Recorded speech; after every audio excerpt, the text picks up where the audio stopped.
प्रिय मित्रों, दर्शकों तथा मेरी पुस्तकों के पाठकों,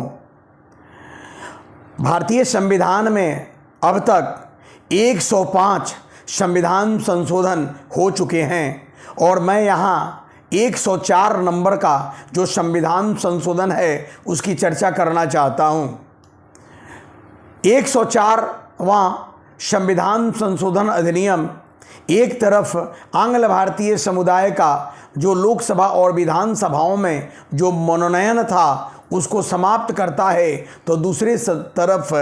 शेड्यूल कास्ट और शेड्यूल ट्राइब्स के लिए जो लोकसभा विधानसभाओं में जो आरक्षण दिया गया था उसको आगे की ओर बढ़ा दे 10 वर्षों के लिए आगे बढ़ा देता है। दो बातें इसमें एक साथ की गई है, इसलिए हम यहाँ पर आंग्ल भारतीय समुदाय के मनोनयन जिसको समाप्त किया गया है उस पर मैं चर्चा कर रहा हूँ। मित्रों, आंग्ल भारतीय उनको कहेंगे जिनके माता पिता अंग्रेज रहे हैं कोई एक और फिर भारत में रह गए। वह अंग्रेज थे, सामान्य तौर पर ईसाई थे और उनके मदर या फादर कोई न कोई भारतीय रहा है जिसे आंग्ल भारतीय कहा जाता था। महात्मा गांधी इनको भगिना भगनी शब्द इन लोगों को देते रहे हैं। आंग्ल भारतीय लोगों को भारत में उचित महत्व और प्रतिनिधित्व विधायिका में देने का प्रावधान किया गया और यह इसीलिए संविधान में प्रावधान भी किया गया है। भारतीय संविधान के अनुच्छेद 331 के अंतर्गत यह कहा गया है कि यदि लोकसभा में आंग्ल भारतीय समुदाय का उचित प्रतिनिधित्व नहीं होगा तो राष्ट्रपति को यह अधिकार होगा कि वह आंग्ल भारतीय समुदाय से 2 व्यक्ति को लोकसभा में मनोनीत कर दे। 333 के अंतर्गत यह कहा गया कि राज्य विधानसभा में यदि आंग्ल भारतीय समुदाय का उचित प्रतिनिधित्व नहीं होगा तो राज्यपाल के द्वारा एक एमएलए आंग्ल भारतीय समुदाय का मनोनीत किया जाएगा। यही लोकसभा और विधानसभा में जो मनोनयन हो रहा था उस मनोनयन को अब खत्म कर दिया गया। आप यह जानते हैं कि संघीय विधायिका के 2 सदन, राज्यसभा में तो राष्ट्रपति द्वारा 12 सदस्यों का जो कला, विज्ञान, साहित्य, समाज सेवा इत्यादि में प्रसिद्धि प्राप्त होते हैं उनके मनोनयन का प्रावधान कल भी था, आज भी है। लेकिन लोकसभा में जो आंग्ल भारतीय समुदाय का जो 2 प्रतिनिधित्व मनोनयन का था उसे अब खत्म कर दिया गया है। राज्यों में यदि द्विसदनात्मक राज्य विधानमंडल है तो प्रथम निम्न और लोकप्रिय सदन को विधानसभा कहा जाता है, जिसमें राज्यपाल आंग्ल भारतीय समुदाय का एक मनोनयन पहले करता था लेकिन अब उसे खत्म कर दिया गया है जो अनुच्छेद 333 के अंतर्गत उपबंधित था। और विधान परिषद में भी तो लगभग 1/6 राज्यपाल के द्वारा मनोनयन कल भी होता था और जहां विधान परिषद है वहां आज भी होता है। खैर, मैं अपने विषय वस्तु पर आता हूं।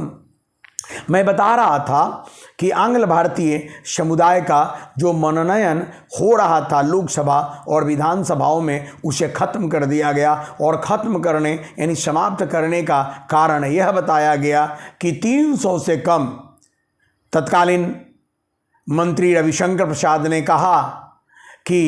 भारत में 296 ही आंग्ल भारतीय समुदाय के लोग हैं। ऐसी स्थिति में इनके मनोनयन की लोकसभा या विधानसभा में आवश्यकता नहीं है और इसी परिप्रेक्ष्य में यह संविधान संशोधन अधिनियम 104वां लाया गया और अब आंग्ल भारतीय समुदायों के जो लोकसभा में 2 और विधानसभाओं में राज्यपाल द्वारा एक मनोनयन किया जाता था उसे खत्म कर दिया गया है। यह उचित है, तार्किक है, क्योंकि 10 लाख जनसंख्या पर सामान्य तौर पर अगर एमपी वगैरह की रखने का प्रावधान किया गया है या समानुपातिक रूप में राज्य में जनसंख्या के अनुसार जो निर्धारित किया गया है 296 अगर आंग्ल भारतीय समुदाय की कुल संख्या है तो ऐसी स्थिति में इस समाज के लोगों को लोकसभा में मनोनयन करना उचित नहीं। ऐसे भी लोक सदन लोकप्रिय सदन है और यह लोकतांत्रिक संदर्भ में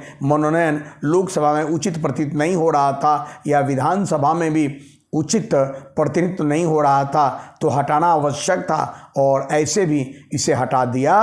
गया है। स्पष्ट है कि संविधान का 104वां संशोधन अधिनियम एक तरफ आंग्ल भारतीय समुदाय का लोकसभा और विधानसभा में जो ये अनुच्छेद 331 और 333 के द्वारा जो आरक्षण या मनोनयन का प्रावधान था उसको खत्म करता है। दूसरी तरफ इसी संविधान संशोधन अधिनियम के अंतर्गत अनुसूचित जाति तथा जनजाति के लोगों को आगे आगामी 10 वर्ष के लिए आरक्षण प्रदान किया जाता है, जो राजनीतिक संदर्भ में सामाजिक न्याय के लिए अनिवार्य उचित और संवैधानिक प्रतीत होता है। एक बात और यहाँ बता देना आवश्यक समझता हूँ कि यह 104वां संविधान संशोधन आंग्ल भारतीय जो MP और MLA अगर मनोनयन के आधार पर होंगे उनकी सेवा और वैधता 25 जनवरी 1920 तक के लिए ही दिया। उसके बाद इनकी वैधता और सदस्यता समाप्त मानी जाएगी, ऐसा प्रावधान कर दिया गया है।